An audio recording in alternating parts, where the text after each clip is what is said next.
going on, guys? Welcome to 100% Chelsea and welcome to another transfer show. I hope you're all doing very well, but let's get straight into the transfers with our first story. We're going to have a few today, but our first one is about Thibaut Courtois. Now, according to his agent, he's been linked with a move to Real Madrid. This has been reported in the Evening Standard. Apparently, his agent regularly discusses the player with Real Madrid. And for straight away, I know that's complete rubbish. That if I had the bullshit meter thing, I'd probably be hitting it. But Thibaut Courtois has already said, I've played for Atleti. I wouldn't move to Real Madrid. Obviously, as we've been reporting, he's rejected his our first offer of £100,000 a week. That's been reported that was apparently what we've offered him. And he's looking for closer to what David De Gea gets at Manchester United. Straight away, it's a case of we've got to look at it and go, is he worth that money? Personally, as much as I don't like him as a person, I don't look at him as a person if he's playing football for us. I look at him as a player. Like many people say, JT, probably fantastic player, very nice guy. I've met him myself once or twice when I was younger.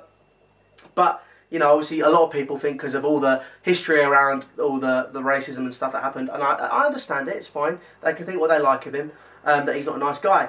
But you cannot deny he's a fantastic defender. But again, it's the same argument with Thibaut Courtois. Thibaut Courtois apparently is not the nicest bloke, but, you know, he has been a good keeper for us. And, you know, I don't know how much David De Gea is on, but, you know, he's clearly looking to negotiate. And it's the first stage of everything. Every next stage, there is always negotiations. And Thibaut Courtois is looking to do that. So, straight away, you know, we've got to look at that, see if it's worth it.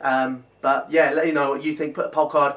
The poll card's going to go there. And it's going to be, and I'm going to be asking you guys, what do you think? Do you think we should be giving Thibaut Courtois those wages? Moving swiftly on to our next transfer story, and it's from the Mirror, and apparently Bakayoko has had his medical with us ahead of a £35 million move from Monaco.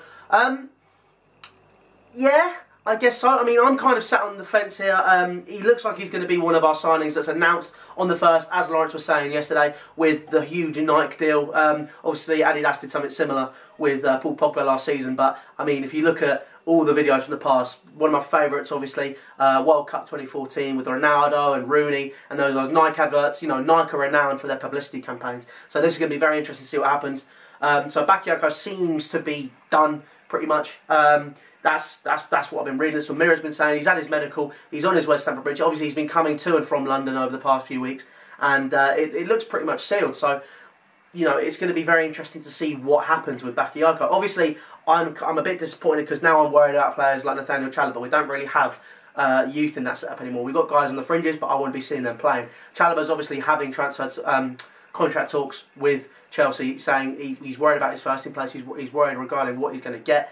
So hopefully we can see something materialise with Chalobah as well as Bakayoko, because Bakayoko seems to be an all right player from what I've seen. I've not been doing the Google searches. I've not done the YouTube stuff yet. I'm not going to do that. I refuse to do that. But from what I've seen when he played for Monaco against Juventus, I saw him in the Champions League, he's a midfield destroyer. Obviously him and Kante. We may be switching to a 3-5-2 at this point as well, which is Conte's preferred formation. Fabregas will be moving into the number 10 position and he'd have 2 destroyers sat behind him. So it could work. It's going to be interesting to see what happens with this though. Let me know your thoughts as well. Do you think Bakayoko is the right signing for us, or would you prefer to see Chalobah get more minutes? Again, there will be another poll card. Moving on to our next transfer story, and it is regarding Sandro. Now, he's ready to leave Juventus. He doesn't like it out there. Everything seems to be going our way until I read this story in the Daily Mail. Again, it's the Daily Mail.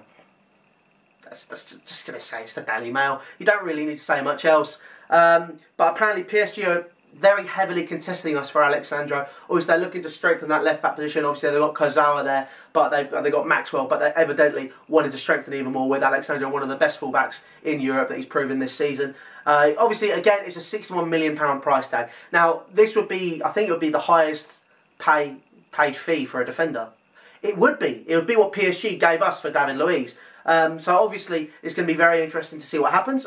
61 million for a fullback in this day and age, with all the fluctuations in prices and all the euros against pounds and all that rubbish. You know, I can see why the price is going up. And like I've said previously, there's been lots of reasons why players are worth that much. Again, his first choice at Juventus. He's gone to the Champions League final. He's got international caps, but he's not first choice, which is, I think, why we could try and push the price down a little bit. He's one of the best fullbacks in Serie A. He's one of the best in the world as well, in my opinion. I think, you know, that's why his price is so high. It's a case of we've got to go out and get it. I mean, Marcos Alonso has been fantastic this season. There's no doubt in it. And I think it's kind of unfair, but I kind of understand why we want to do it. I kind of understand we want to strengthen, we want to go and compete in Europe. And as much as Alonso's been fantastic, he's not exactly that top level fullback that we need. And I guess you can make the same argument for Gary Cahill. You know, it's a case of we've got to really look into this, and do we really think that he's worth this money? And if so, let's go out, let's go get him, and let's stop PSG from buying that player. Let me know down in the comments below, do you want Alex Sandro? Our next story regards Nathan Ake. Now, a £20 million deal has been thrashed out with Bournemouth, and it seems like it's pretty much done. As much as it pains me to say it, I think this is the right move for now. We do have a buyback clause invested in Nathan Ake, but he's 22. He needs minutes. He's not going to be getting them at Chelsea. As fantastic as he was in the semi-final, he only got that place with Gary Cahill was ill. You know, he needs to start playing, and with a chance for him to get into the Dutch national team, it makes sense for him to have that move. The buyback clause we put in it, we can look at a couple of years down the line and go, right, is he worth us going back in for him? Because at the end of the day, he will be. We have first dibs on him. I think it's similar to the Fabregas situation. We can go in, we can go get him. You know, it makes sense for him, and he needs minutes. We've got Christensen obviously coming back in as well, which is why he won't get minutes. Christensen has been outstanding for Mönchengladbach, and you know, if he's going to be playing in his place, then he's never going to get a look into the team. So a £20 million deal for Nathan Ake seems to be pretty much done for the Cherries and Bournemouth from Chelsea. So if he's on his way out, good luck to Nathan Ake. Hope he does fantastically at Bournemouth, and I hope to see him in a blue shirt very, very soon. Now, I'm moaning about centre-halves, and all of a sudden another deal comes in for flipping Kostas Manolas. No, we don't need him. Apparently, we're looking to hijack his £26 million transfer to Zenit. He has been stalling and talks to them. For me, this is another bullshit meter. Just hit that button there, wherever it is. You know, for Kostas Manolas, we don't want him as a defender. It's another Serie A player. It's another Serie A defender. Obviously, Conte knows Serie A because, you know, he's done very well there. And Kostas Manolas is great there. Don't get me wrong. But it just does my head in. I think the fact that we're apparently looking at him is stupid. It is stupid. We need top quality defenders, and I don't think he's top quality. I think Nathan, if we're going to get quality of players, I'd rather have kept Nathan Ake. Keep Nathan Ake, because he knows his Premier League. He's a fantastic Premier League defender, and play him there like that. We've got Christensen, we've got Luiz, we've got Azpilicueta. As much as Azpilicueta may not be a mainstay central defender, he is definitely better at defending than he is as a wing-back role. He has made that position his own this year, and he's been absolutely fantastic. Wouldn't take him out, wouldn't take Luiz out, who's been a revelation. The only person who could be questioned is Gary Cahill. But for me, I don't think you should question him. I think as much as he's been shaky, and he might not be top quality, why replace someone who's not top quality with another not top quality defender in Manolas? That's what does my head in. I think it's a stupid transfer room. I don't think it's even worth reporting, and that's it. No more stories about Kostas Manolas. So Lawrence, if you're watching as well, don't report Kostas Manolas. And our final story for today, change of thought process and reactions already. That's the magic of editing. If you want to know a bit more about JT, obviously it's 2 more days and then he's no longer a Chelsea player. Pre-season starts on the 1st of July.